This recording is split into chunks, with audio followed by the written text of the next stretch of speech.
Bonjour, il s'agit de la dernière capsule du chapitre 4, les matières colorées. Cette troisième capsule concerne la synthèse, l'extraction et l'identification de molécules colorées. Pigments et colorants peuvent être obtenus par extraction, à partir de produits naturels qui les contiennent, ou par synthèse. Concernant l'extraction, on utilise le plus souvent l'extraction solide-liquide. Le solide, contenant les matières colorées, est plongé dans un solvant qui les dissout. Depuis la préhistoire, l'homme extrait des espèces colorées à partir des plantes ou d'insectes.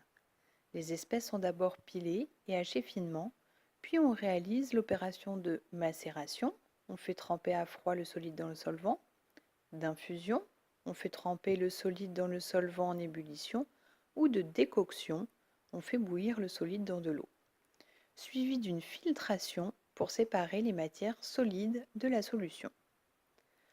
Lorsque l'espèce colorée n'est pas soluble dans l'eau, on choisit un milieu spécifique dans lequel cette espèce est soluble. L'espèce chimique extraite peut alors être identifiée, par exemple par chromatographie sur couche mince. En 1859, un composé rose fuchsia, la fuchsine, est synthétisé et connaît un vif succès. Les synthèses de colorants se succèdent alors rapidement.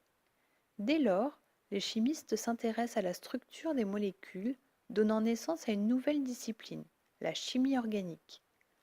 Les synthèses chimiques permettent de reproduire en grande quantité et à moindre coût les substances colorées naturelles extraites de la nature. Elles permettent également la production de substances colorées artificielles, permettant de proposer une plus grande diversité de colorants et pigments aux propriétés spécifiques. Ces notions ont été vues dans les classes précédentes. Created using Powtoon.